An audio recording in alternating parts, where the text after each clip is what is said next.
Chapter 24. First part. My present situation was one in which all voluntary thought was swallowed up and lost. I was hurried away by fury. Revenge alone endowed me with strength and composure. It molded my feelings and allowed me to be calculating and calm at periods when otherwise delirium or death would have been my portion. My first resolution was to quit Geneva forever, my country, which, when I was happy and beloved, was dear to me, now, in my adversity, became hateful. I provided myself with a sum of money, together with a few jewels which had belonged to my mother, and departed. And now my wanderings began, which are to cease but with life. I have traversed a vast portion of the earth and have endured all the hardships which travelers in deserts and barbarous countries are wont to meet. How I have lived I hardly know. Many times have I stretched my failing limbs upon the sandy plain and prayed for death. But revenge kept me alive. I dared not die and leave my adversary in being. When I quitted Geneva, my first labor was to gain some clue by which I might trace the steps of my fiendish enemy. But my plan was unsettled, and I wandered many hours round the confines of the town, uncertain what path I should pursue. As night approached, I found myself at the entrance of the cemetery where William, Elizabeth, and my father reposed. I entered it and approached the tomb which marked their graves.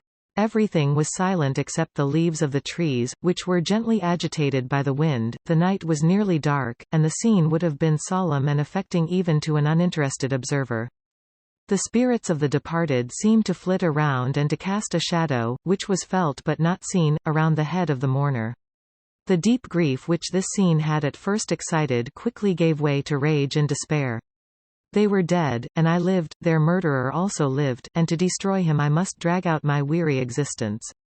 I knelt on the grass and kissed the earth and with quivering lips exclaimed, by the sacred earth on which I kneel, by the shades that wander near me, by the deep and eternal grief that I feel, I swear, and by thee, O night, and the spirits that preside over thee, to pursue the demon who caused this misery, until he or I shall perish in mortal conflict.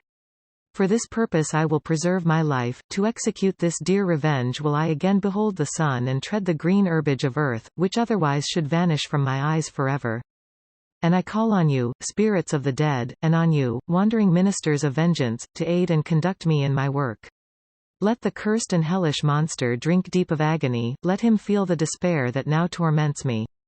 I had begun my adjuration with solemnity and an awe which almost assured me that the shades of my murdered friends heard and approved my devotion, but the furies possessed me as I concluded, and rage choked my utterance. I was answered through the stillness of night by a loud and fiendish laugh. It rang on my ears long and heavily, the mountains re-echoed it, and I felt as if all hell surrounded me with mockery and laughter. Surely in that moment I should have been possessed by frenzy and have destroyed my miserable existence, but that my vow was heard and that I was reserved for vengeance. The laughter died away, when a well-known and abhorred voice, apparently close to my ear, addressed me in an audible whisper, I am satisfied, miserable wretch. You have determined to live, and I am satisfied. I darted towards the spot from which the sound proceeded, but the devil eluded my grasp. Suddenly the broad disk of the moon arose and shone full upon his ghastly and distorted shape as he fled with more than mortal speed. I pursued him, and for many months this has been my task. Guided by a slight clue, I followed the windings of the Rhône, but vainly. The blue Mediterranean appeared, and by a strange chance, I saw the fiend enter by night and hide himself in a vessel bound for the Black Sea. I took my passage in the same ship, but he escaped, I know not how. Amidst the wilds of Tartary and Russia, although he still evaded me, I have ever followed in his track. Sometimes the peasants, scared by this horrid apparition, informed me of his path, sometimes he himself, who feared that if I lost all trace of him I should despair and die, left some mark to guide me. The snows descended on my head, and I saw the print of his huge step on the white plain. To you first entering on life, to whom care is new and agony unknown, how can you understand what I have felt and still feel? Cold, want, and fatigue were the least pains which I was destined to endure. I was cursed by some devil and carried about with me my eternal hell, yet still a spirit of good followed and directed my steps, and when I most murmured would suddenly extricate me from seemingly insurmountable difficulties. Sometimes, when nature, overcome by hunger, sank under the exhaustion, a repast was prepared for me in the desert that restored and inspirited me. The fare was, indeed, coarse, such as the peasants of the country ate, but I will not doubt that it was set there by the spirits that I had invoked to aid me.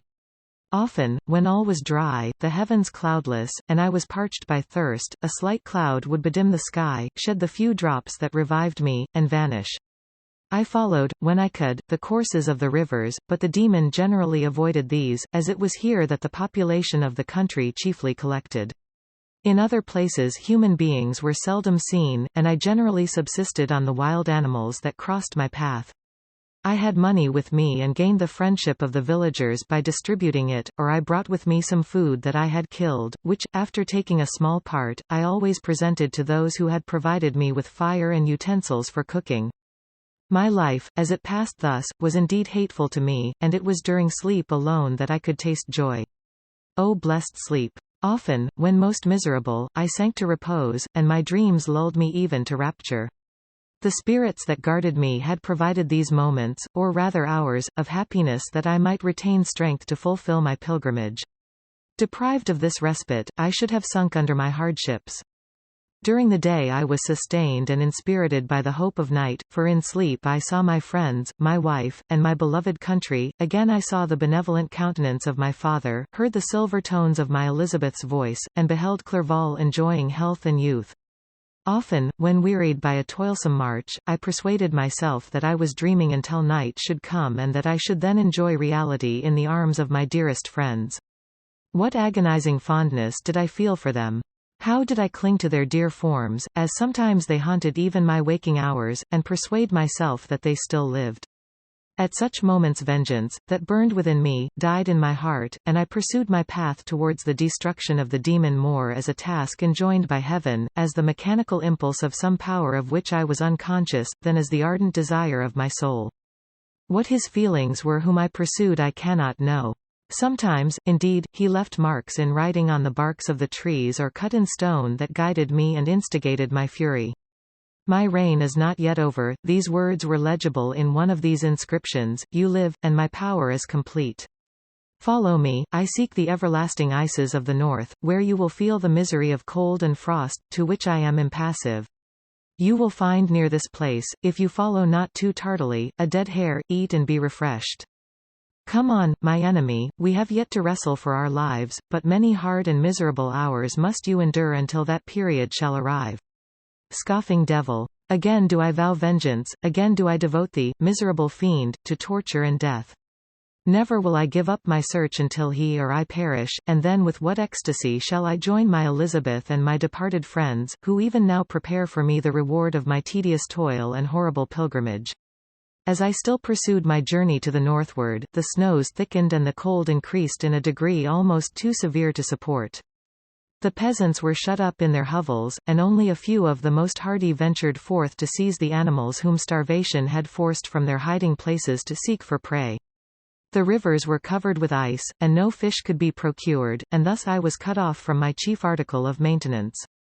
The triumph of my enemy increased with the difficulty of my labors. One inscription that he left was in these words: prepare. Your toils only begin, wrap yourself in furs and provide food, for we shall soon enter upon a journey where your sufferings will satisfy my everlasting hatred. My courage and perseverance were invigorated by these scoffing words. I resolved not to fail in my purpose, and calling on heaven to support me, I continued with unabated fervor to traverse immense deserts, until the ocean appeared at a distance and formed the utmost boundary of the horizon. Oh, how unlike it was to the blue seasons of the south! Covered with ice, it was only to be distinguished from land by its superior wildness and ruggedness. The Greeks wept for joy when they beheld the Mediterranean from the hills of Asia, and hailed with rapture the boundary of their toils. I did not weep, but I knelt down and with a full heart thanked my guiding spirit for conducting me in safety to the place where I hoped, notwithstanding my adversaries' jibe, to meet and grapple with him. Some weeks before this period I had procured a sledge and dogs and thus traversed the snows with inconceivable speed.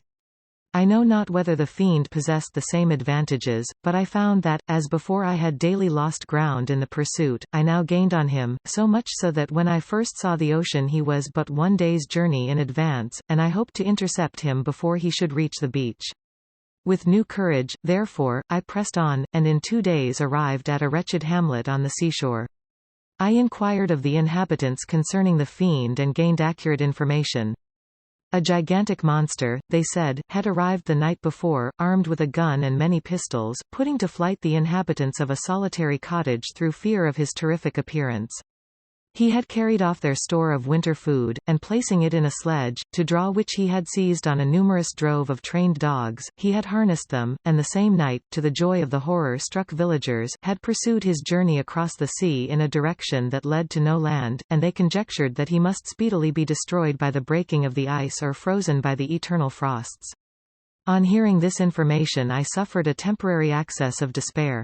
He had escaped me, and I must commence a destructive and almost endless journey across the mountainous ices of the ocean, amidst cold that few of the inhabitants could long endure and which I, the native of a genial and sunny climate, could not hope to survive.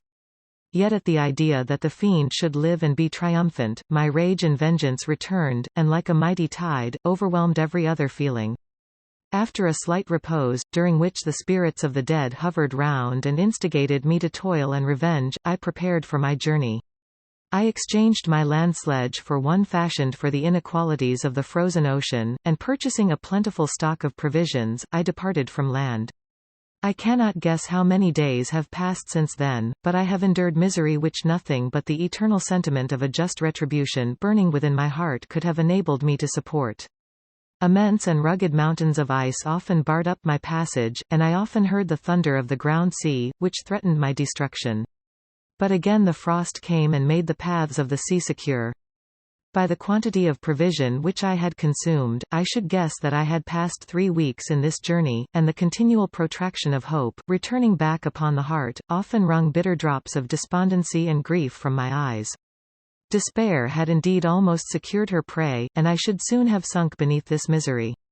Once, after the poor animals that conveyed me had with incredible toil gained the summit of a sloping ice mountain, and one, sinking under his fatigue, died, I viewed the expanse before me with anguish, when suddenly my eye caught a dark speck upon the dusky plain. I strained my sight to discover what it could be and uttered a wild cry of ecstasy when I distinguished a sledge and the distorted proportions of a well-known form within. Oh! With what a burning gush did hope revisit my heart. Warm tears filled my eyes, which I hastily wiped away, that they might not intercept the view I had of the demon, but still my sight was dimmed by the burning drops, until, giving way to the emotions that oppressed me, I wept aloud. But this was not the time for delay. I disencumbered the dogs of their dead companion, gave them a plentiful portion of food, and after an hour's rest, which was absolutely necessary, and yet which was bitterly irksome to me, I continued my route. The sledge was still visible, nor did I again lose sight of it except at the moments when for a short time some ice rock concealed it with its intervening crags. I indeed perceptibly gained on it, and when, after nearly 2 days' journey, I beheld my enemy at no more than a mile distant, my heart bounded within me. But now, when I appeared almost within grasp of my foe, my hopes were suddenly extinguished, and I lost all trace of him more utterly than I had ever done before.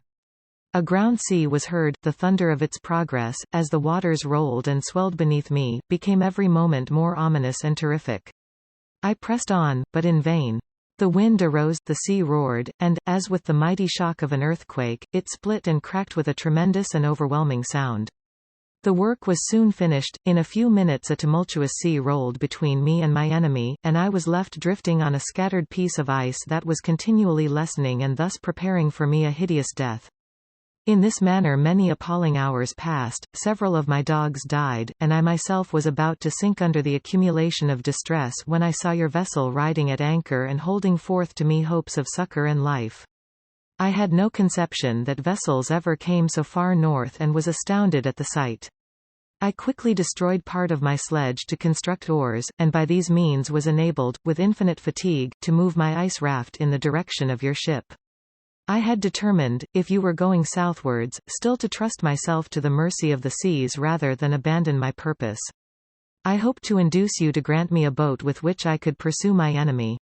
But your direction was northwards. You took me on board when my vigor was exhausted, and I should soon have sunk under my multiplied hardships into a death which I still dread, for my task is unfulfilled.